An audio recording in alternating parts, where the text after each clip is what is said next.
I was also the oldest son of 4 boys. Yeah.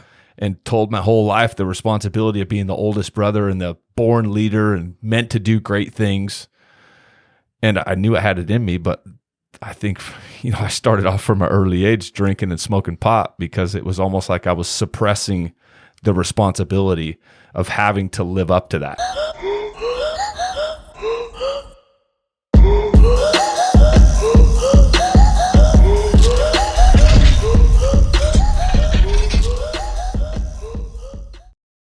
Hey guys, this episode is brought to you by Weapon X Holsters, quality handmade Kydex holsters made right here in Southern Utah.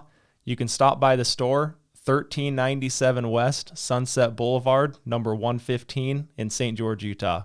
Hey guys, welcome back to the Derick Leg Podcast. We are here another week in a row. This is episode 65.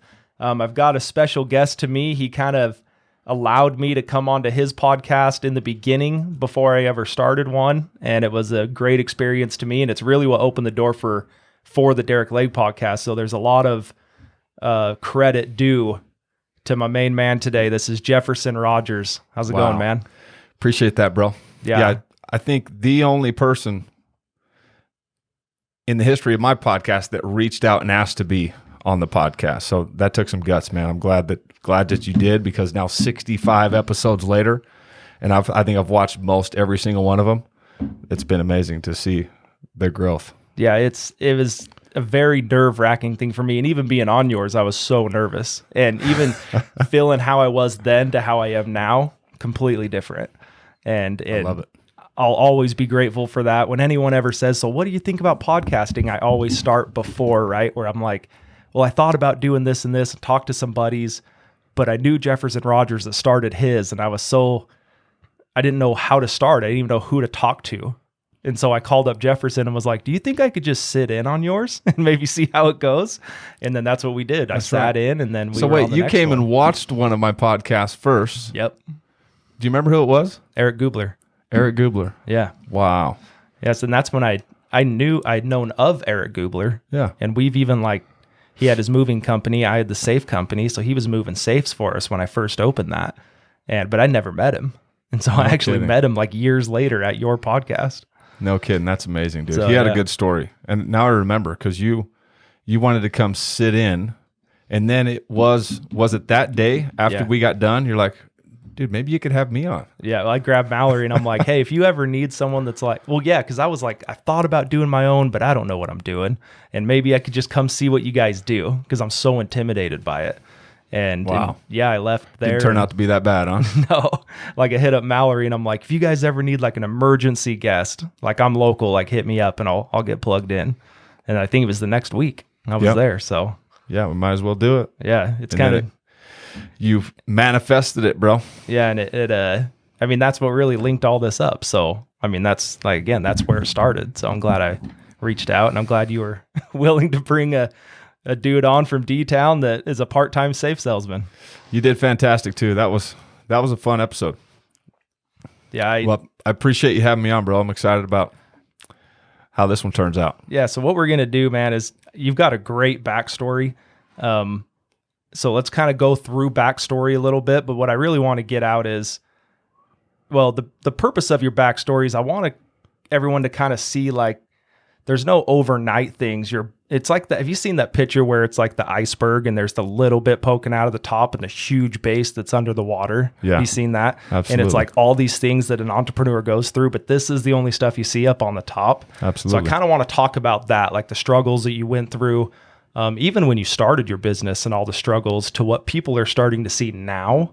I want that backstory. I want people to understand that. Yeah. So wherever you feel is the best place to start that, I'll let you kind of kick it off. Well, what's interesting is when I tell my story and I go back and start talking about all the nitty gritty and the version of myself that I was before I ever started doing halfway smart things, people have a hard time seeing that side, understanding that that's where I came from. It's I just don't see that that could have ever been you. And we were actually talking about it the other day, and basically what had to happen for me to be able to move past that was I had to kill off that version of myself. Yeah. And when you look at like the definition of decide, it is basically to kill something off. And I had to kill that version of myself off because it wasn't serving me. It was destructive. I was basically deteriorating everything good in my life, little by little by little, until it got to such a low point that it was scary how close I was to losing everything. My marriage, my life with my family, my freedom. Like there was such stupid things I was doing, driving around drunk all the time and putting my family at risk, putting myself at risk. And thank God I didn't ever kill anybody or anything catastrophic ever happen. But there was, a time in 2016, 2017 where it got to a really bad place, and I was drinking every single day. I was drinking hard alcohol on the down low, so my wife didn't really realize what I was doing. And then I would just carry a beer around with me. And then, I was smoking weed. I was using the little vape pens. It was the THC oil. I had THC brownies. I mean, I was whatever I could do all day, every day to stay high and drunk. It was just not a good combination for doing productive things. Sure. So instead of being out, staying consistent with sales and providing for my family and making an income, all I could think about was getting home early and going to get stoned. So where did that come from? So I have some people in my family that got into drugs, some that still drink heavily. Is it were you burying something? Was there, why was it such a drive to go and get high or go and get drunk? So backstory for me, like I've never drank, I've never done drugs, I've never done it. So I'm always curious. Yeah. And not that like there's no pedestal involved here, but I just never understood. And it's probably because I haven't gone through a lot of, like my oldest brother, love him to death, take his shirt off for anybody, he'd help anyone. Yeah. And he drinks and he's working on it a lot more now. He's more aware of it right now, but he's ex-military. He was deployed. He was in a car accident that he was driving and it killed a girl in the back seat. So he had been through stuff. Right. And so I understood that, but so I'm just curious of where that came from. I've thought about it a lot. I'm not sure. I never had any shit like that happen to me. I had a great upbringing. My parents got divorced when I was 10, but it wasn't anything like seriously traumatic. One of the conclusions that I've came to after trying to think of all the scenarios and why I would have gone down that path is, I was named after my dad. Mm-hmm. And my dad's just an incredible human being, man's man. He was on the fire department in Las Vegas for 27 years. Wow. Just a big, burly, barrel-chested, 6'1", 215-pound, incredible human being. And I was named after him. Big shadow. So it was a big shadow. It was a lot to live up to. And I grew up around all of these incredible men that were a part of his circle, that were all firefighters and axe-wielding, gym-going, big, burly, badass dudes. And I knew I was capable of, living up to the expectations and being a good example of Jefferson Rogers Jr., but I think it was a lot of weight. And I was also the oldest son of 4 boys. Yeah. And told my whole life the responsibility of being the oldest brother and the born leader and meant to do great things. And I knew I had it in me, but I think, I started off from an early age drinking and smoking pot because it was almost like I was suppressing the responsibility of having to live up to that. Tons of expectations and a big shadow. And I just chose for a lot of years to suppress it. Yeah. So I don't want to derail us from your story, but I'm just curious, now being a dad and having kids now, do you look back on that and think, and not necessarily blaming your dad or putting any responsibility on him, because I know you're huge in ownership, but what can you see that you could benefit from that as being a father, passing that on to your kids? Man, I think one of the big life lessons that came out of that was, our parents did what they did because of the experiences and the things that they were equipped with from their own experiences from their parents. Sure. So I just took the same thing. It's like, there's certain things that my dad did incredibly well. And he was a man's man, and he had incredible work ethic, and he taught me attention to detail and integrity. But there were some things that he wasn't all that good at because his parents weren't that good. And one of them is this emotional connection that is so important for kids. And I had it with my mom to a certain level, but I think that she had some trauma as a kid as well that kept her from really maximizing on the opportunity when I was a kid to emotionally connect. So now my opportunity as a father is to take those experiences and that hunger that I had as a young man for that emotional connection and recognize that it's so important, especially for my little girls, but every bit as important for my son to have an emotional connection with me and to have conversations and to talk about the things that are important to them and talk about the future and expectations and things that, we didn't talk about much when I was a kid. Yeah.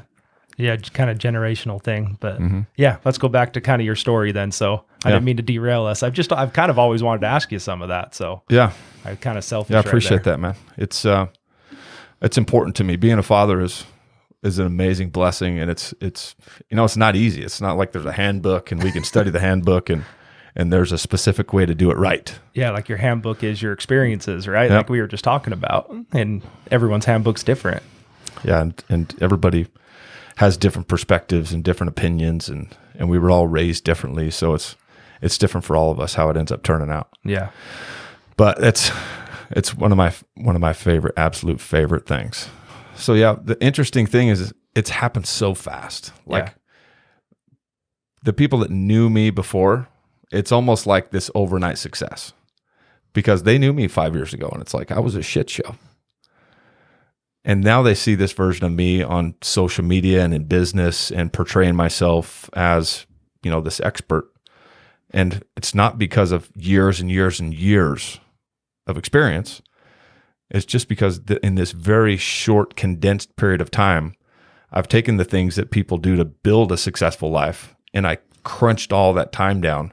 And I've been working my ass off and reading a ridiculous amount of books and spending a ridiculous amount of time with high-level people and mentor groups and masterminds.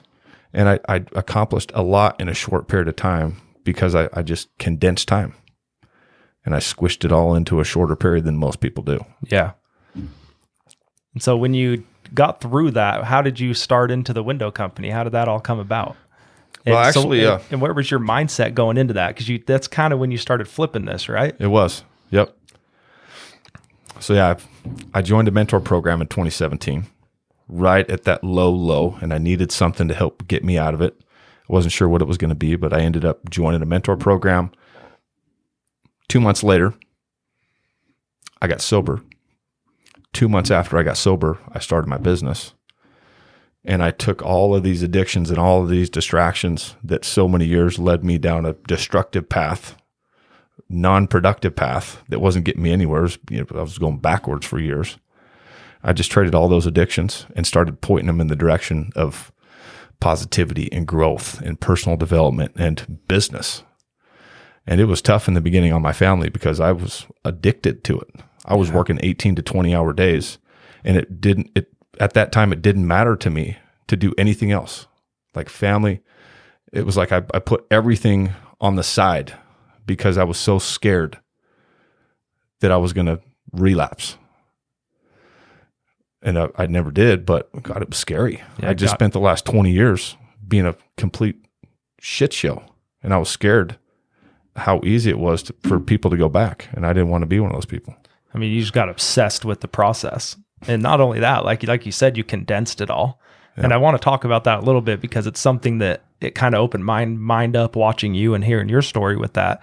I always felt like I had to learn it. Not I had to fail to learn it myself, but I just didn't have direction. Mm-hmm. I didn't have anyone. I mean, I thought I just had to figure it out. Like I was a guy that just figured things out. I have a mechanical brain. I see something. I know how to put it together and take it apart. But getting into some kind of coaching that I've done recently with Arate Syndicate, with Ed Milet and Andy Frisella. I love those guys. I've just signed up. Awesome. In the last year, I've signed up with 2 different real estate investment, marketing, short-term rental coaching. Okay. Yeah. And so now I'm trying to kind of jump on that because I've seen what people have been able to do in such a short amount of time. It's like they take like Andy, right? Andy or Ed, you take everything that they've learned in 20, 30 years, and now we're learning it in 20, 30 minutes. And I always thought like, well, how much could you really get out of that? But the proof's in the pudding, right? I mean, it is. Success story after success story comes from paying to have access to people who have experienced life at a high level. Yeah. And made all the mistakes that you don't want to have to make yourself. And then you just go apply what they're teaching you and take it seriously and take responsibility in the action items that they give you. And success leaves clues. And that's what these guys are trying to teach. It's like, all you have to do is just do what I'm telling you to do. Right. It's really that simple. Yeah. This is like all these simple philosophies and methodologies that we've crunched over all these years. And trust me, it wasn't an overnight success for us. We got our teeth kicked in for all these years. And now it just seems like it's all polished because of all the hard times we went through. And all you got to do is just do what we're telling you to do. And that's what I started seeing too. And I just lucked into it. It was just at a point in my life where I was so sick and tired of going through these same patterns and being a freaking dirtbag that I lucked into this mentor program. And I spent my last $1,100 on it. And I was so humbled and I was so green and I was so hungry that I just did everything they told me to do. And now I've been chasing that feeling ever since because I made so much progress so fast. It was so exciting. Yeah. And you can never duplicate that because I was coming from such a green, rough, around the edges place that I made a lot of progress fast. But I learned the power of taking somebody's experiences and their direction from going through all that shit themselves and how it can apply if you just, all you got to do is do what they say and take 100% responsibility for it. If you don't see results, there's something you're not doing right. Yeah. And you're going through all these scenarios of why it's not working and you want to blame it on other people. It's just you. You just got to do what they say. Do it as close and emulate as close as you possibly can. And the results will come. You just got to be consistent with it. So do you think this is just popping in my head right now. Do you think because there's a lot of stories about like I was rock bottom and now I'm here.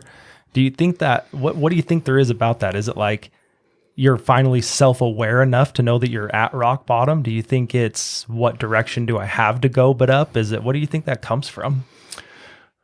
You know what? I think this concept of being unbreakable is something that without even knowing what you're doing or why you're doing it, you just know that you don't want to continue to go down that path. And for me, it was years and years and years of my conscience telling me that, dude, this doesn't align with who you are. You're meant to be more. You were born first, all this old stuff that my mom used to tell me. You got a huge responsibility of the oldest brother. You're a born leader. You were meant to do great things. And every time I'm doing something that's against that, it's like, God, just get a little bit more stoned so I can forget about all those voices that are telling me that I should not be doing this stuff. And then it just finally got to a point for me, and I think for a lot of people, that enough is enough.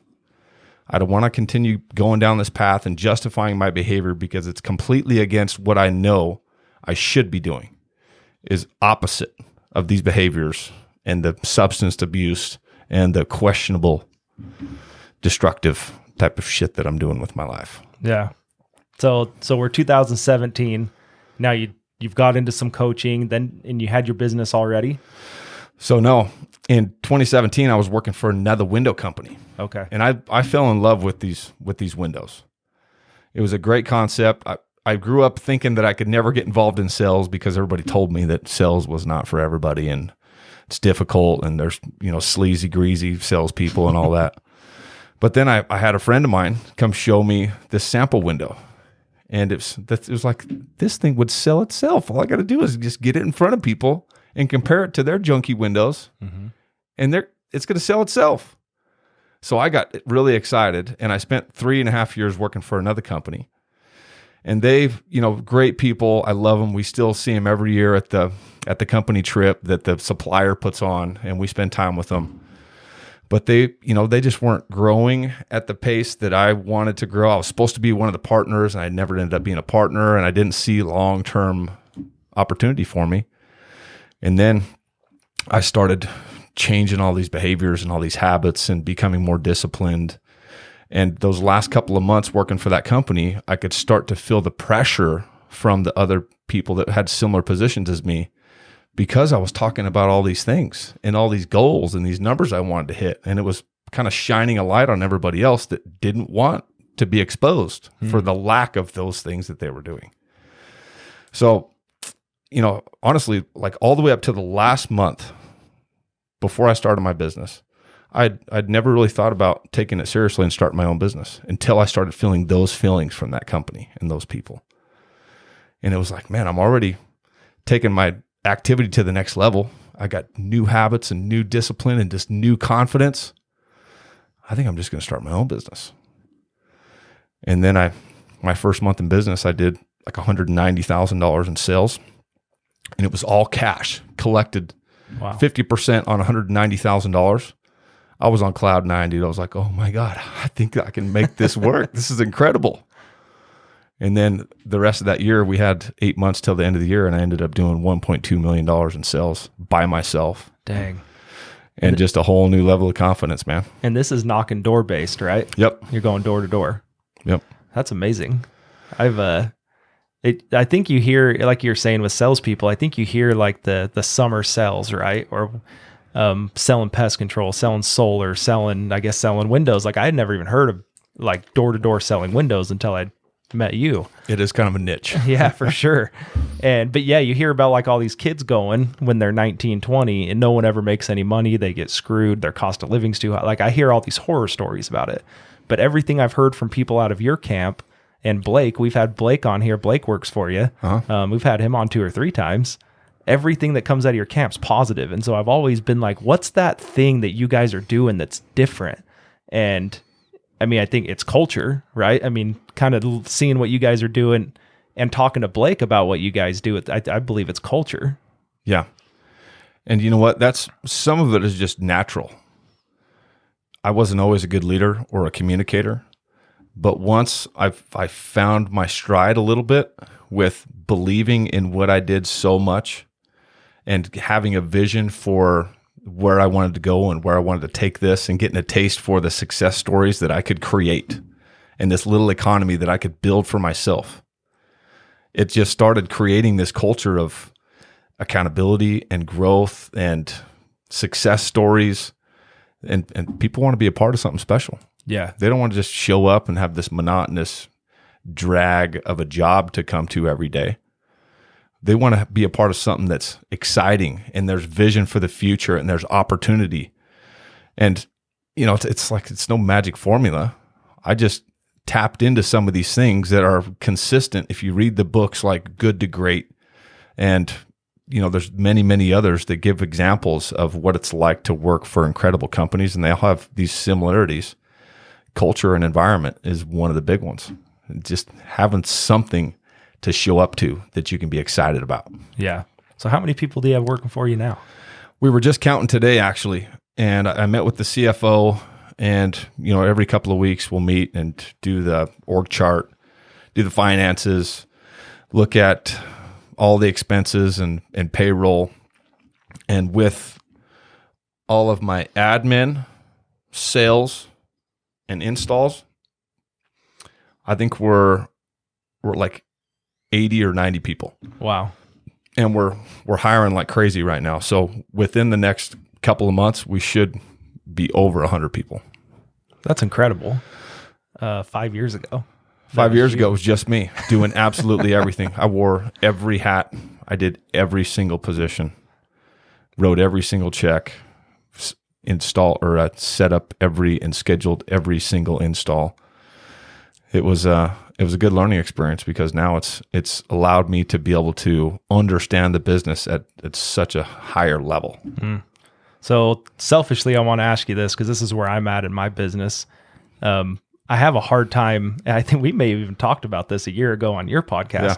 I have a hard time letting go and letting other people kind of take the reins. I'm very one of the biggest downfalls of entrepreneurs. Exactly. But I'm very aware of it. So I'm trying to figure out how to navigate out of that. So what was that like for you, being able to go from just you doing 1.9? Is that what you said? 1.2 million the first 8 months. Mm-hmm. So how was that going from just you knocking doors to going to be 100 people soon? How does that transition happen? You know what? It's I had to let go. You're going to have to let go. If you can picture all the things you can accomplish at your expertise level, and then compare that to 5 people that you've trained and developed and set expectations with and set clear instruction with, and even if they only do it 70% as good as you, your 100% compared to 70% from 5 people, that's 350% compared to 100. And every bit of your bandwidth is taken up by doing that 100. If you get this all set up and you got 5 people that are now doing all those things that maybe you're not the best at, it gives you an opportunity to focus your 100% over here on the income producing activities that you love and you're passionate about the most.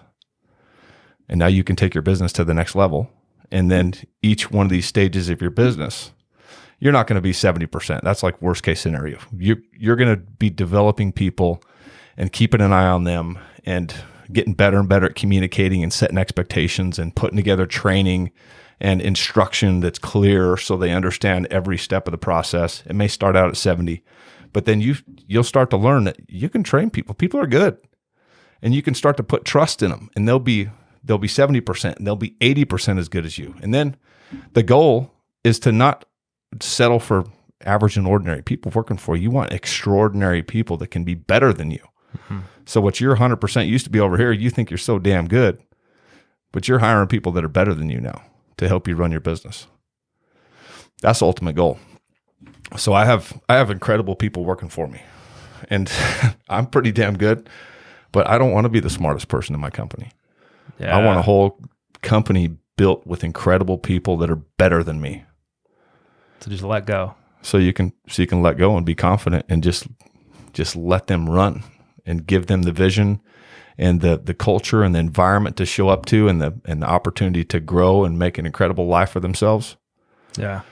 And build an entire organization like it. I think my problem has been, it's always been just me, and I've always just had to run things. Yeah. And then the other side of it is, before the safe store, all the little businesses that I had, I had 4 businesses, and all the little things I was doing, there wasn't the money to bring someone else in, right? And so I'm like, or at least you think. Right. When I got involved with Windows, I had a lot of those thoughts running through my head too. It's like, is it even possible? Yeah.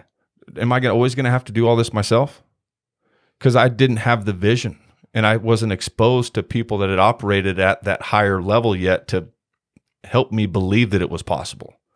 So that's what these conversations are about. It's like it's building a level of belief in you that maybe some of these things that you're doing aren't worth your time anymore, because there's no opportunity in that particular vehicle to be able to scale it and bring extra people in and still have enough resources to pay yourself and justify the time and energy that you got to put into it.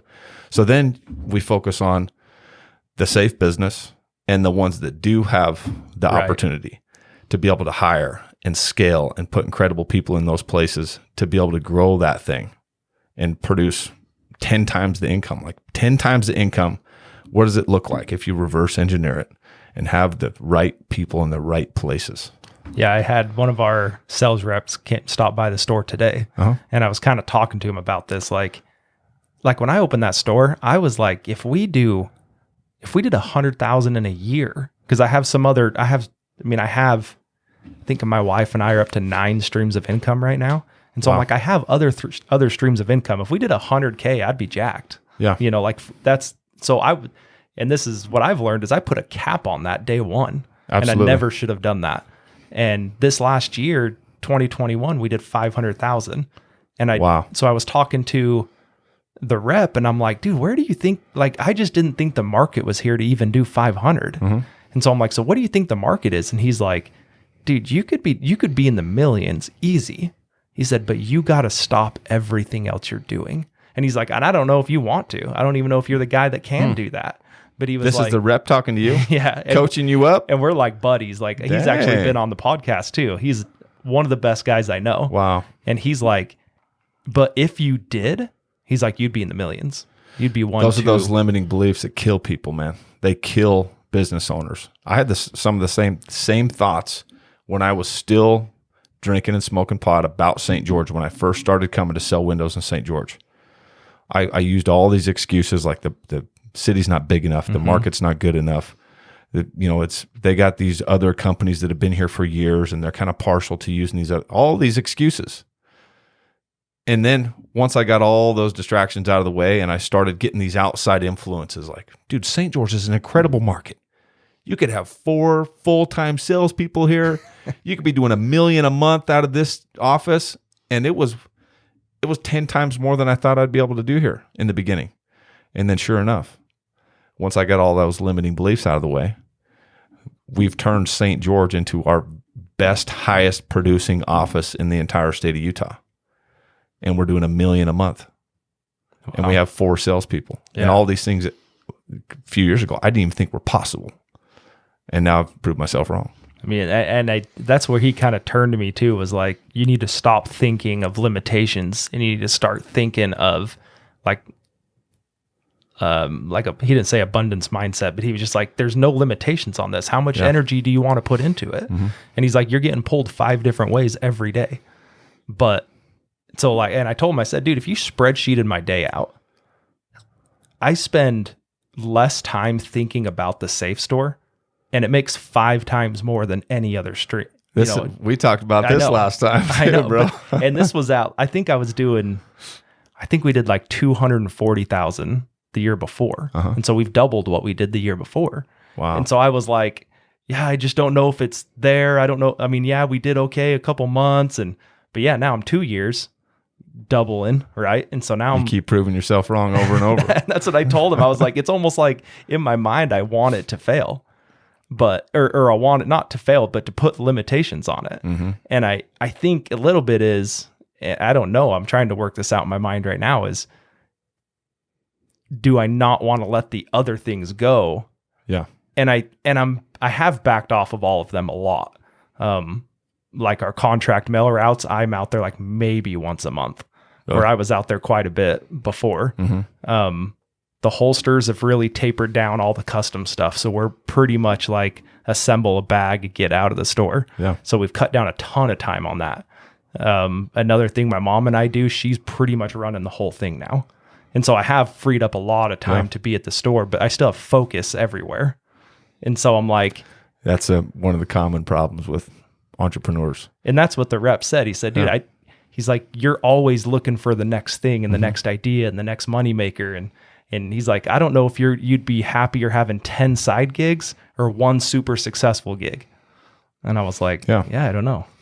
Well, it's all about being disciplined with your time and recognizing where your opportunities are at. Because I've been tempted to do the same thing with my window business. It's especially as you become more and more successful, and the podcast is going to create more opportunities for you, more exposure. You're going to have people coming to you with real estate and crypto and NFTs, and there's a ridiculous amount of opportunity out there, and you could be successful in all of them. But the reality is that if you let too many things take your focus, your main thing that you have the most opportunity and the most experience and the biggest chance of producing a high income right now where you're at is gonna get the opportunity gets smaller and smaller and smaller, and then you justify it more and more and more because you've created this habit for justifying all of these other things that you want to do. New idea. Yeah. It's common. A lot of people do it. I'm constantly dealing with that in my life. And that's why I ended up slowing down on my podcast, because it was just another thing that I put on my plate on top of the other 75 things I got going on at the same time. Right. That was distracting me from my main things, my family, spending time with my people at my business, and driving revenue and focusing on my income producing main things in my life. Sure. And you just got to be disciplined. You got to audit your time. You got to pay attention to the things that distract you, because it never ends. It doesn't matter how disciplined or how many reps you have in going through this process in your mind. It never ends. They're always going to be there.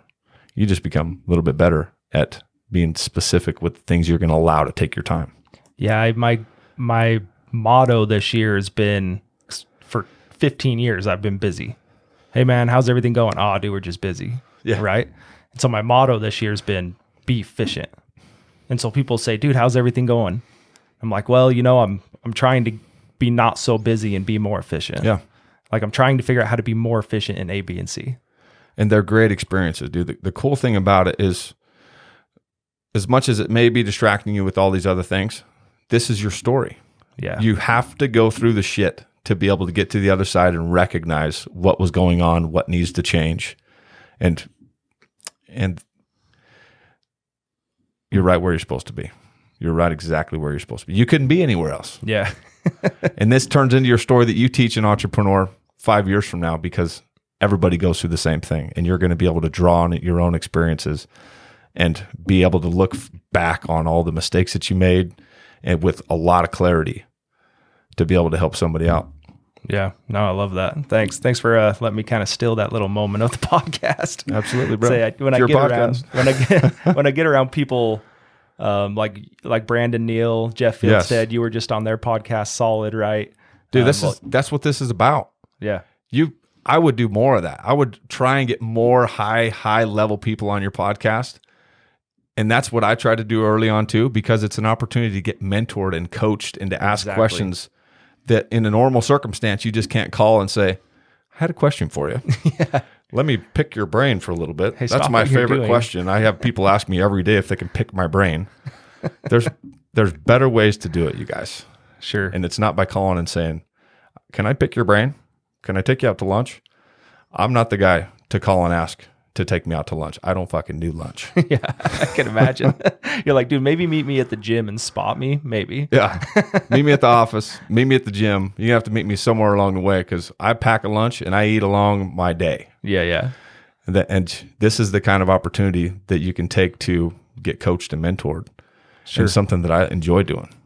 Yeah. So I've kind of tried to do a little bit of that for myself, but I've noticed that people have reacted to those moments when I'm like, because there's a lot of people going through the same stuff we are, right? I mean, that's half the reason I started the podcast was we're not so different. A lot of us go through a lot of the same things, especially in like the little ecosystem of the town we're in. Like we have a lot of listeners in St. George. We have a lot in Utah, but just in the United States, right? Like there's just different levels of the same environment that we're all going through. There is, man. A lot of people that are aspiring entrepreneurs. Yeah. And it's all flashy on Instagram to be an entrepreneur. But this is where you find out what it actually takes to be an entrepreneur. Yeah. It's real life, asking the questions. How did you do it? It's not overnight success. It's not freaking easy. It's not work 8 hours and then go enjoy the fruits of your labor. I've been working 80 to 100 hours plus for 4.5 years to get to this point. And I wouldn't have got this far if I wasn't. Yeah. Yeah, 8 hours a day is a lie. Yeah, if you're trying to do this. That's a crock of shit. If you're trying to become an entrepreneur, you're trading your 8-hour days for 18 to 20-hour days. Yeah. You have a story, and I'm not sure where I've heard it from, but it was, I believe you're at a conference and you kind of had a goal for your business. And then you had talked to some other window guys at this conference and they told you where they were at or what their goal was. Yeah. Do you remember that? You know what I'm talking about? Yeah. Will you tell this story for us? Because I think it's a cool story to kind of, again, not cap, what your potential is. Yeah. It was January of 2020. We had just finished 2019. We doubled over the year before. And I was excited. We had some momentum. We did 2.2 million in 2019. And my goal for 2020 was to do 4 million. We were going to double again. I was excited. It was going to be more. I was going to hit my goal of beating that company that I used to work for. I think their best year at that point was 3 million. And we got dang close that second year. And we were going to smoke them in that third year and do 4 million. And I went to this conference by myself. And there was some great speakers. Ed Milet was actually speaking there. Coach Burt, Tim Grover. It was phenomenal, but I was there by myself. And this was before, I'm an introvert naturally. And it was before I was really all that good at introducing myself or initiating conversation. So the first day I literally didn't talk to one person. I was just there taking notes. I was intent on getting something out of this and taking something home back to my business. Second day, I ran into Kel and Trevor. They had a booth set up there from Easier Accounting. So I finally saw somebody that I knew and I was comfortable talking to. So I finally talked to somebody. And after that, there's like 2,500 people there. And here I am only talking to people that I know. It's like, God, you got to get out of your own way and learn how to network. And as awkward as it might be, just start talking to people, for heaven's sakes. So the very first person I talked to, he's wearing an Arte Syndicate hat. And I didn't remember what it was. I just remembered the symbol. And all I said was, I recognize that symbol. Remind me what that is again. And it just happened to be this entire conference is full of pest control, roofing, solar, what's the other one? Alarms. And like you said, replacement windows is a niche. Right. The very first person I talked to out of 2,500 people just happened to be the only other person in the entire building that sold windows. It was like the most synchronicity type of thing you could possibly imagine. So he says, yeah, it's Arte Syndicate. I'm part of this mastermind group with Ed Milet and Andy Frisilla. You got to look into it. He was having a great experience. And then the dude sitting next to him, they were there together. And I had actually just went into their office like 3 weeks before that. And I was trying to recruit one of their people. That's right. And he recognized me. He's like, how do I know you? I was like, you know what? I'm maybe it's because I'm bald. I don't know. I get this all the time. Everywhere I go, somebody thinks I look like their brother or their cousin or something. He's like, no, you're that guy that came into our office a couple weeks ago. Then I put it together. I was like, oh my God, Tom. Yeah, I did come in there. And I told him a story about I was actually next door at the barbecue place and I saw that they were there and I just made up a story. I was actually there to recruit one of their guys. But it was crazy synchronicity. Dude, synchronicity is like this consistent thing that happens in my life that you can't even explain how cool the things are that happen to me. So then, because this is such an industry specific conference, every single one of the breakout rooms that were not industry specific, me and this other two guys ended up in right next to each other. So they were either in front of me or I was in front of them, and we ran into each other the rest of the entire last day of this event. Then I ran into them at lunch, and they're sitting at the lunch table, and the entire place is full. There's one seat at this table, and I just go to sit down, and they're sitting across the table. You're like, you again. Oh my gosh. So then we get to talking, and they knew what I did at this point. I knew what they did. I started asking questions, and he seemed well put together, and I knew that office was established. So I was curious, like, what kind of numbers they had done. And the best year that they had ever done was $6 million. And that was $2 million more than my goal was that year. But as soon as he told me it was $6 million, and that was his best year, I knew that it was possible. And right there, it was like, I can't remember how or what I was thinking, but it basically, I decided in that moment my new goal was going to be $6 million. I was going back to tell the team that our new goal was $6 million. And these other guys have done it, so I know it's possible. They're nothing special. Then I ran into him later in the day. And he had recommended the consulting program, which was part of the conference that the guy was putting on. And he said, if you want to do special things and develop training and be able to take your business somewhere really quickly, you ought to look at these guys. They're really good. And then somehow it came up that his new goal, his old record was $6 million, but his new goal was to do $10 million that year. So my goal in that same day, when I came in there with a goal of doing $4 million, when he told me 6, I changed it to 6, but then he told me his new goal was 10 million. And I changed my goal to 10 million. And then I went and introduced myself to that guy that did consulting. And I told him that my new goal was 10 million.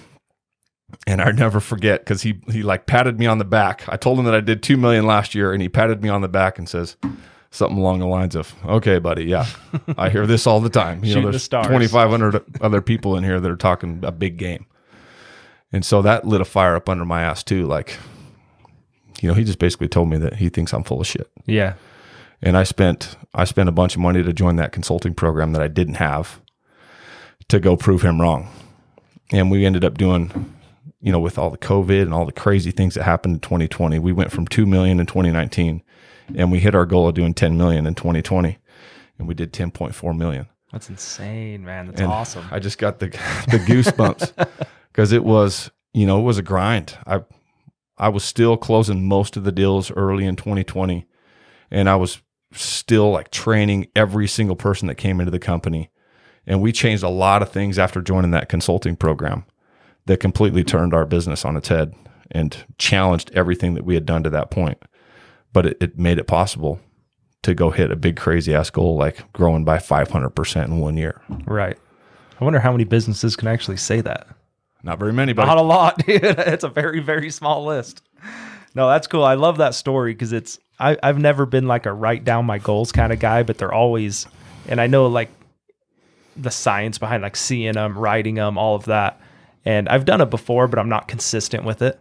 And there's another story with you that I'd like you to tell too, but I go all night, bro. I know.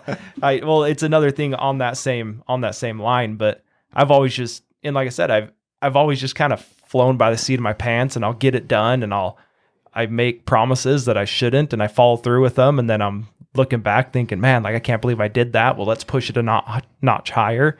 Let's try to be better customer service to people, better deliveries, on time deliveries, and all these things that I just kind of naturally evolve. But it's not like I set the goal to do that, if that makes sense. Yeah. And well, it's in those moments, I think one of the things that separates really successful entrepreneurs is whether they're goal oriented or not, they make big claims and they talk about these big things that they want to accomplish and they commit to them, whether or not they know how to do them or not. And then they just figure it out. Yeah. And they make it happen. Yeah. One thing I've quoted on here a few times is Eric Thomas, the hip hop preacher. Have you ever? Yeah. Yeah. I love him. He talks about one with Steph Curry, and it's actually about muscle memory. And he talks about like practicing and doing it over and over and over and over. But at the end of it, he says, yeah, that guy hit 73 3-pointers in practice or whatever it was. And then he hit one with his eyes closed to win a game. And he's like, you want to know how he hit it with his eyes closed? Is because he hit all those in practice. Yeah. And then he ends it by saying, and it's not even the point of the talk, but he ends it by saying, and guess what? That dude's human just like me. And that's what hit me. And I was like, yeah, like you said with this company, dude, if they can do it, we can do it. Right. And so that's always kind of been my thing is, well, like, I guess I shouldn't say it's always been my thing because I just said we put caps on our business, but like in the micro moments, that's been my thing of like, well, I can figure that out. Mm-hmm. Well, if it can be done, why can't I do it? Yeah. If I can't figure it out, the information's out there. I mean, we have the internet now. It's pretty much anything you'd ever want to find is on there, and videos of how to do it. And so that was kind of my thing of like, well, yeah, I'm sure we can figure that out. We can do it. Like I'll even go do moves now.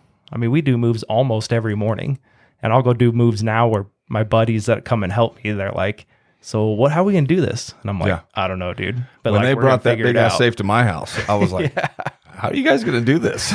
Exactly.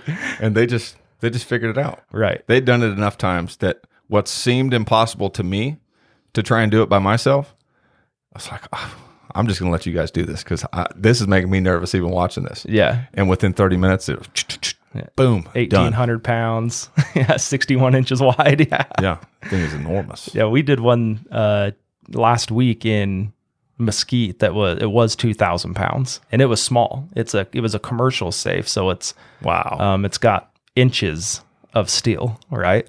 And my buddy that's going, it's just me and one friend. And he's like, how are we going to do this? Like, do we need a third guy?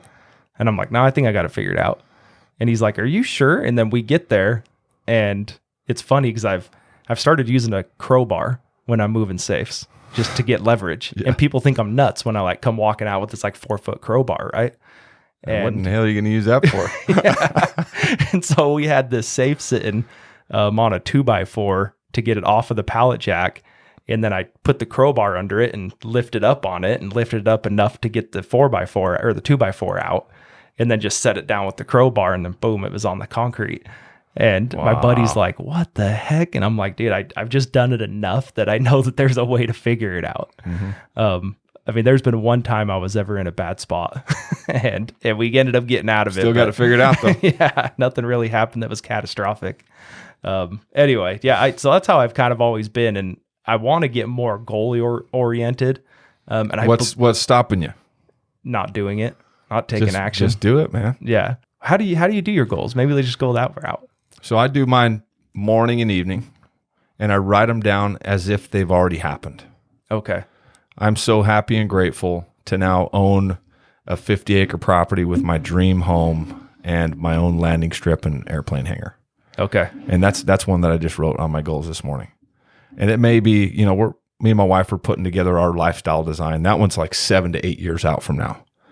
But I'm planting the seeds and I'm visualizing and I'm putting my goals down as if they are already happened to trick my subconscious into believing that I've already accomplished these things. Mm-hmm. I just got to go now move in the direction of them to make them a reality. And I learned it from Grant Cardone, and I've heard it from Bob Proctor and Jack Canfield and all these people that talk about the law of attraction and how you apply it to your life. So every morning and every evening, I write my goals down. And it's hardly ever the same thing. But the power of knowing that this works, and I've proved it to myself. And now I look back and I wish I would have wrote my goals bigger, because all of those crazy ass goals that I wrote down 5 years ago that I didn't even think were possible. And I was just listening to some advice from Grant Cardone and these people. And it just kind of seems hokey, but okay. Yeah. I mean, I'm going to do what they told me to do. And they've all came true. All the shit that I thought was crazy and was going to be 5 to 10 years, I accomplished in the first 9 months, 18 months. So now I'm writing big, crazy, ridiculous ass goals, and I'm working in the direction of those because I know that I'm going to make these things come true. That's so I've never heard it. I've never heard it explained that way before, and I knew that you had a different spin on it, but I couldn't remember what it was. Yeah. But yeah, I love that. That's what I'm going to start doing, because I've thought about like writing it down and having it in my phone, and I flash to it every now and then, and things like these different ways of having it be simple, but thinking of it as already accomplished. I like that. And you'll hear different things. Like I'm reading The Power of One More right now. It's the new Ed Milet book. And he says not to do it that way. And whatever way he did obviously worked. Sure. But I learned it from other people that it obviously worked for too. Yeah. And I just picked up that habit. And it starts, I went back and looked at my goal book from January of 2018, the very first time I did a goal entry in this book. And that's where I've wrote every single one of my goals down. And there's been a handful of times where I wrote them in my phone, or I didn't have the book and I just wrote them on a yellow pad or something. But I can go back and look at every single goal that I've ever written down since I started back in 2018.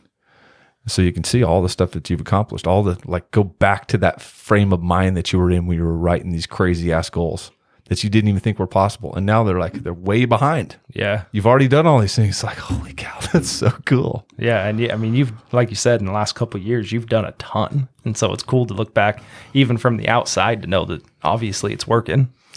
It's working. Yeah. I want to talk guns for a second. Can we talk guns? Let's do it. All right, man. So we were kind of talking about hunts when we kind of started this. And then I was like, dude, let's just jump on this because we're already flowing and we might as well get this under recording, right? So yeah, bear hunt. Dude, you need to do a bear hunt. So we did it. I'm going to Alaska next year. And I was supposed to go this year, or maybe time goes by so fast now, but I can't remember. But I bought a 50 caliber. Remember you made me a holster for that 50 cal. Yeah. Because I'm going into bear country and I got to have some protection. Yeah. And I got this little snub nose 50 caliber because I do want to do a bear hunt, but I'm scared to death of bears. So I've hunted black bears, right? I haven't hunted anything else. So like, I don't want to be on the ground with a grizzly walking up on me. That doesn't sound fun. But like, I get like an anxiety rush just thinking about that. So when we went, you're on the ground. Like they built it's not even a blind, it's sticks, right? Like they cut down little sticks and stacked them up in front of me. Yeah. Like before I shot my bear, like same day, a couple hours before. And so I'm sitting there and a couple bears had come in and the trail was like on the side of me, kind of came up behind me and then on the side of me and then out in front. And the one bear had come in, and you can hear him just walking around the trees, right? Just like crunching sticks. Mm-hmm. And it came in, and it's baited, right? So they're on the bait, and I'm looking at it, and they make a notch in the tree, and they say, hey, if the back of it is this high, it's a 7-footer, shoot it. And so they're like, if it's smaller than this, it's probably small. Like maybe wait, this is day one, wait, right? So there's 2 bears that came in, and they're both well under that mark. And then another one had come in for like a split second and didn't make it over to the bait. It just kind of came and popped its head in. And I was like, holy shit, that thing's huge. And then it was gone. Huh. And I was like, that was weird. I wonder if something's off, right? Well, it had worked its way all the way around me and came up the back side of me. And then it showed up next to me, like walking up the trail. God. And I have it on, I'll show you the video when we get off of this. It's 8 feet from me. And honestly, it just looked like a big dog. Like I was like, it's over a 7-foot bear and it looked like a dog. So this wasn't, it was 6'9" is what this one measured out to. Wow. And so my dumb ass, right? Like I'm sitting here with my phone recording it when my rifle's like laying on my lap. Like I didn't realize this till you watch the video. Only right? in 2022 can you have somebody recording a bear on your phone 8 feet from you. And I'm pretty sure he smells me because he like starts kind of walking by me and he slows down. He's like, and then smell lunch over here. Exactly. Yeah. And then he like spooks back real quick and then just starts to and then continues out to the bait. And so I'm like, well, he knows something's up. And so he gets out to the bait, he lays down, starts eating it, and then he gets back up and he's like at the mark. And so I'm like, oh, if he presents a shot, I'm going to take him. And so he eats for a while and then he's coming right back at me. And we actually took guns with us. Well, we tried to. We got to the airport and they wouldn't check our guns on the airplane. So they wouldn't let us take our guns. Because you're going to Canada. Yeah. And this was like while they were banning handguns. Well, so apparently this was like a new thing. Huh. So the guy that we went with has taken rifles a number of times. But this, whatever happened, they were like, you can't take it. So the guides brought rifles for us to use. And so I've got a 300 Win Mag. That you've never shot before? I've never shot. And it's got a high power scope on it. And I'm looking at this bear at like 20 yards. Right. And so I'm looking at him in the scope, but he just looks like a monster. Right. Cause I'm like magnified. Yeah. And you can see his fur. Yeah. Like as he's coming, you can see like the dust on its fur. And it's like coming towards me. And I'm just looking right at its face. And I'm like, if he turns, I'm taking the shot. Cause you really want to double lung him. Right. Yeah. So he's coming at me and he turns to kind of take this trail out into the trees. And right when he turns, I take the shot and he just drops just right there. And which he should. I mean, he ended up being 11 yards. 11 yards 11 with a 300 yards from Win me, Mag. 300 Win Mag. And so he just dropped. And so I text the guide, hey, bear down, got a bear down over here. And I'm there alone. Like I wasn't aware that they just drop you off alone until we were like on the plane going out there. Like I thought someone was with you. What? So, that seems really sketchy, bro. Dude, it was so fun though. And so I kind of go up to it and there's like a 10-foot stick and I like poke it, and it's dead, right? Yeah. And then I walk up behind it and like hit it in the head with the barrel, like ready to shoot if I need to, and it's dead. And so I take a couple pictures next to it, and then we go back to camp. I ended up having 2 bear tags, so I took 2 bear while we were out there. Wow. Holy smokes. Dude, it was an opportunity. The funnest thing I've ever done. We're already planning next year. For another bear hunt? Oh, yeah. Dude, I think what are you going to do with all these bear pelts? You want one? Damn right, dude. Just come I shoot need a rug. one, dude. I guess I could come shoot one. Well, so you're going to Mexico, so what are you doing down there? So, yeah, I'm going to do a mule deer hunt, like a incredible, like bucket list mule deer hunt for 200-inch plus mule deer down in the Sonoran Desert. So it's something I've wanted to do my whole life. I have shot a couple of 4-points. I got a little Euro mount of my little 3-point that I got back in 2016. But 200-inch mule deer it's very rare opportunity these days. Sure. Utah used to be incredible units for deer, not so much anymore. And I got an opportunity to go down there and shoot a great big monster. That's so cool. And then you're doing that with Rolling Bones. We've had Brandon Neal on here before. Yep. I was, and all I did was just send him a text and say, "Hey, bro, I think I'm finally ready for that mule deer hunt. I know we've been talking about it. It's a big investment. I did a big elk hunt last year. Year before I did an elk hunt, and I got snowed in 2 feet of snow on opening day of my hunt, and I was being guided by a bunch of dudes from Tennessee that didn't have any snow gear, and they didn't have anything. So is that Wyoming? That Colorado, was a bust. That was a Colorado hunt. So I got the big elk checked off the list, and going out to get me what I hope in the middle of the Mexican rut is going to be a 200-inch plus mule deer. Dude, that'd be so cool. That's bucket list for me. Dude. I don't want to travel. I don't want to go see things. I'm not that worried about it. My wife's a big traveler. Yeah. But when we went and did that bear hunt, and we're trying to put one together to go to Alaska and do a 2 bucks, 2 fox, and I love it. And I don't get out much. So there's probably a lot of things that I would love to go do. I just don't get out much. I have a hard time doing vacations also. I haven't taken hardly any time for myself over the past 4.5 years. But this is one of the things that I love to do. And I'm just going to go by myself and hopefully meet some cool hunters out there that are trying to do the same thing I am. And once a year, I think I may just continue to do some kind of hunt once a year, take a little bit of time, 3 or 4 days, and go do something I love to do. So is it, are you backpacking in? Is it camp? What do you know what it is?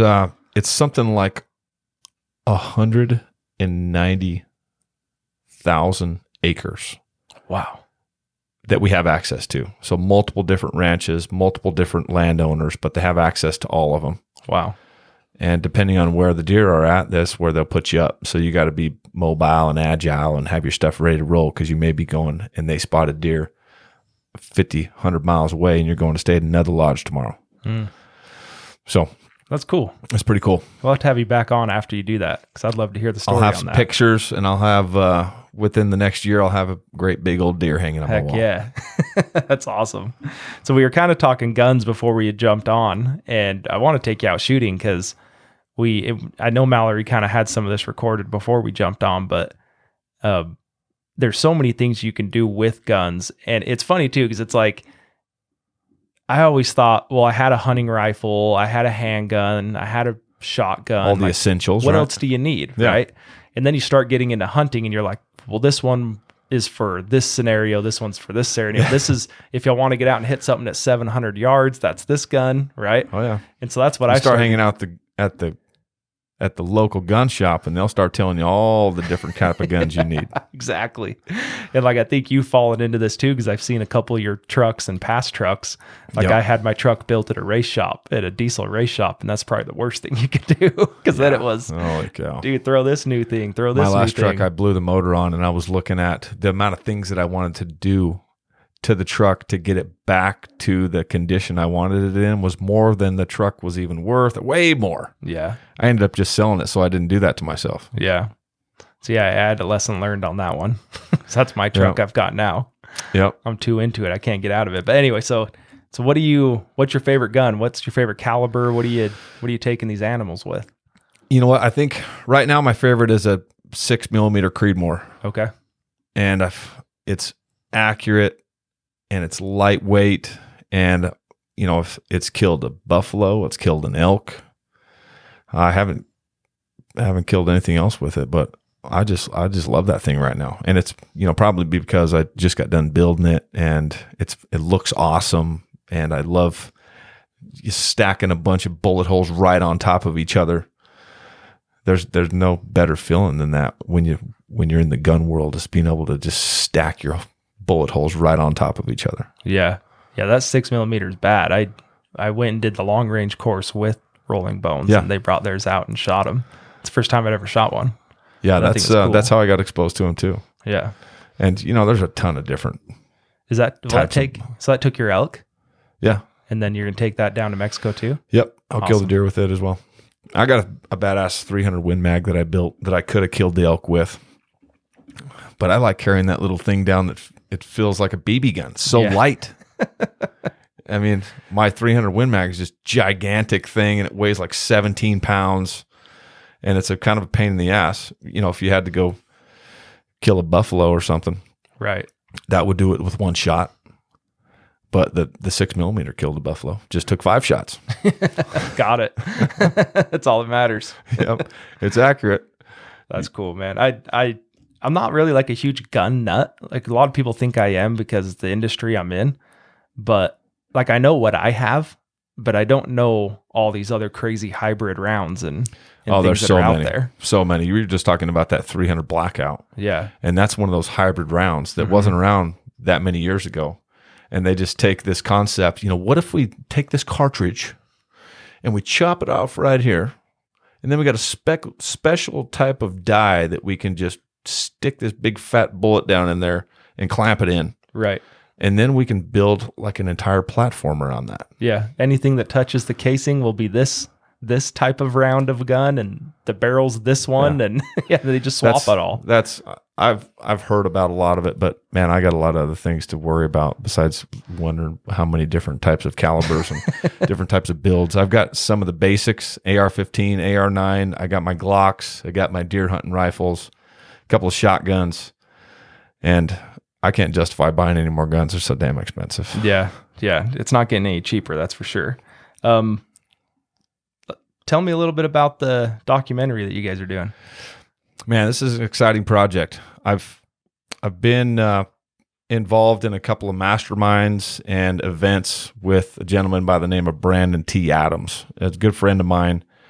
He puts on an event called Rise and Record, and I'm speaking at the event here in October. Where's that at? It's in Nashville. Okay. But last year at his event in St. Petersburg, Florida, I met his film crew. It's an Emmy award-winning film crew, and just incredible people, incredible storytelling capabilities. And you know, I watched this documentary that they put together last year, and it just kind of sparked this interest. And you know, I got a cool story. Yeah. And I wonder if there's any way that I could ever work with these guys. So I think I planted the seed. And I can't remember what I said, but you know, I said Sean. Sean Vela is the guy. He's Emmy award winning, just incredible at what he does. I'd love to work with you someday, Sean. I'm not sure on what, but over the last year, we put together this idea, and it's basically this unbreakable concept, and we're plugging in these different personalities that have overcame incredible things in their life that could have broke them and should have broke them. But instead, they've created incredible success stories out of it and used it as fuel to do amazing things with their life and impact the world in special ways. It's similar to me. So now we're going to kind of apply my story to all of these other people's incredible stories. And we're doing a docuseries with mine being the pilot. And then each one we do from here on out will kind of draw back on my story and the similarities of what they've done and what I've done. So yeah, I'm excited about it. It's a big project, and it's kind of a passion project, but I think it can help a lot of people. It'll reach a lot of people, and I got an incredible film crew to help me tell the story in a way that it will it'll really be something special. That's cool. So you doing like multiple episodes then? Yeah. It'll be awesome. like a docu-series. Okay. Where with this one's being the pilot, and then you know we've got a couple of people in mind for the upcoming episodes, and then you know I think with this, as good as this pilot is going to be, it'll create some opportunities with people we haven't even thought of yet. Sure. So there's no cap to this. No cap, buddy. Only the ones we put on ourselves. I love it, man. Can I talk about your kids for a second, and then we can wrap this up, man? Absolutely. I love talking about those. So I have a 2-year-old, just a 2-year-old son. That's all I've got. That's all there is. I'm not sure yet, but I love how you interact with your kids. And I had a great dad through my childhood. When I was high school, kind of end of high school, getting into my early 20s, my dad declined mentally. And I kind of had to take up like the man of the house, you know. I was as far as financially, I was paying bills, I was paying house payments, I was paying power bills, I was doing all that. And so the only reason I backstory that is, I mean, we were married 9 years, 8 or almost 9 years before we even had a kid. And some of that was getting my wife through school and whatnot. Yeah. But I really didn't know if I wanted kids. And I think I was scared because I know I have tendencies that my dad had. Yeah. And so it made me nervous to even put another kid in that situation that I feel like I had to dig through and grow through and grow up through. Wow. And so there was some deep stuff, and I'm not even sure I've uncovered all of that. Right. Oh yeah. But there's some stuff on that I didn't even know if I wanted to do it.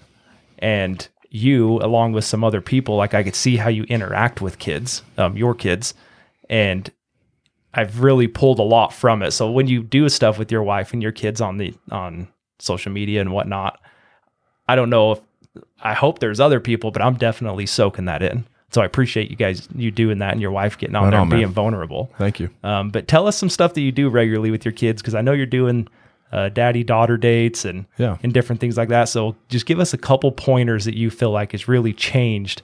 Because like you said, you're doing 20-hour days. You kind of put them to the side and got obsessed, right? Mm-hmm. And so I know that you've kind of flipped that switch of getting hard into fatherhood and being there for them. So tell me a little bit of how that works in your family. There are some things you got to give up to be able to accomplish great things in your life. Your family doesn't have to be one of them. And it's common for people to justify their behavior and let their most important relationships go to shit in the process.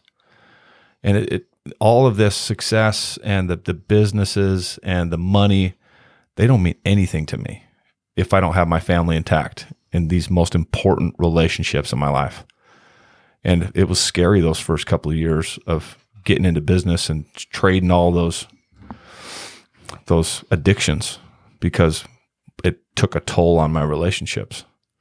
Because I was leaving before they got out of bed, and I was getting back home when they were already in bed, and I wasn't making the time to nurture the relationships and to have conversations with my wife and make her feel involved.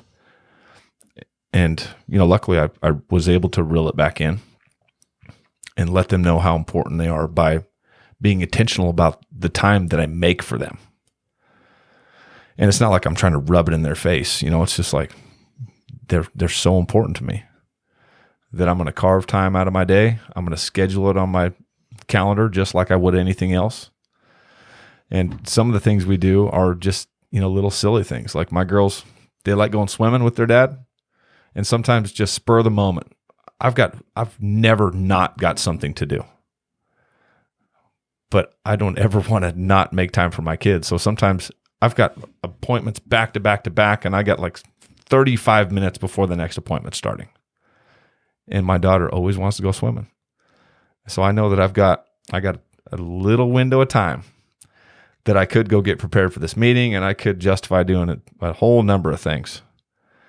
But I'm going to carve about 27 minutes of that 35 minutes, and I'm going to go jump in the pool, and I'm going to throw them around, and we're going to do the slide and do some dives, and you have to just make time for it. And then we got dirt bikes, and my kids love going on little dirt bikes rides. So in the last week, we'll take breaks where we won't do the dirt bike rides. And then over the last week, they've all of a sudden been interested in doing the dirt bike rides again. So we went on a couple exploratory dirt bike rides where they throw on their helmet, and I take them, just creep around the neighborhood. And we went up this kind of a sketchy trail up on top of a mountain and took them somewhere where, they wouldn't be able to go by themselves, and their mom's certainly not going to take them. This is only stuff that you do with your dad. Yeah. But it's stuff that they're going to remember for the rest of their lives. And it's a bond that we're creating, this time together that I remember that stuff that I did with my dad. I want them to have those same type of experiences with me. And then, of course, the daddy-daughter dates is something that they absolutely love and get so excited about. How do you structure that? So sometimes they want to do it together. Like we've gone and done the one-on-one stuff. And they love going to Fiesta Fun. So we'll go do bowling, or we always do the arcade, but they either want to do bowling or the laser tag, or we'll do the go-karts. And sometimes they want to go by themselves, and sometimes we've been a bunch of times by themselves, and they want to go together. My 2 little girls, they can get at each other's throats, but they love each other. They love Sure. hanging out together too. And we just do it once a month with each one of them. I carve out some time, and they love getting my calendar out and having something to do with scheduling it. And they're a part of that as well. And they're a part of the scheduling process, and they know when their day's coming up, and it's on the calendar. They know it's important to me, and it's kind of fun to be able to put stuff together like that with them. And then we have this little jar that's called our Making Memories with Daddy jar. So they don't always like what they draw out of it, but we've got these big block Legos in there that have stuff written on them with magic marker. And the most recent one was the rink, which is the skating rink. My girls love rollerblading, so we'll go to the skating rink. We've got one on the calendar to go to the skating rink, and the other one was fishing, and we don't go fishing very often. But we just happened to be going up to the mountain like the week after they drew that one. So I was like, okay, this is a perfect opportunity, girls. Don't let me forget to grab the fishing stuff. We're going to go fishing on Saturday morning. We got to get up before the sun comes up. We got to be the first ones there. And we went and, bought some fishing stuff, and we got all hyped up to go catch some fish up at the Navajo Lake. Yep. And we caught a couple of fish, and then we took them back and ate them. And those are memories that those girls will remember forever. Yeah, that's and all awesome. the planning that went into it, and the emotional connection that we have in those times where within 35 minutes they want to go home. Yeah. And they're all bummed out. We haven't caught any fish yet. It's been 30 minutes. I was like, we got to take some time. We got to make sure we're trying some different baits. We're going to catch them. Trust me. And I spent a lot of years when I was dealing with drugs and alcohol and all stressed out and having to work my eyeballs out to make just a tiny bit of money and causing all kinds of problems with my relationship. And I didn't spend a whole lot of time with them. I was watching them grow up over cell phone pictures, and the little bit of time that I did spend with them, I was drinking beer and smoking weed and hanging out in the garage and watching TV instead of spending quality time with them. And I feel I don't really regret. I don't like saying that I regret things, but that was some tough things that I look back on in those behaviors, and I got a little bit of making up to do. So now I'm just trying to be the best dad I can possibly be. Yeah, when you called me and we talked about having you on the podcast and trying to nail down a day and time, I know how you feel about those girls because they actually walked in.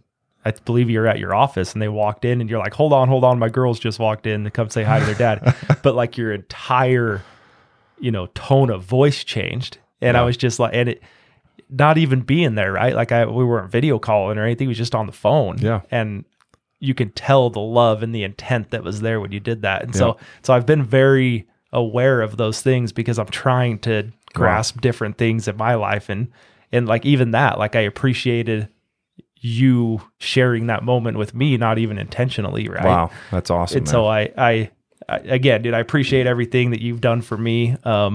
You've done a lot of things from afar that I don't even think you're aware of, just watching you online.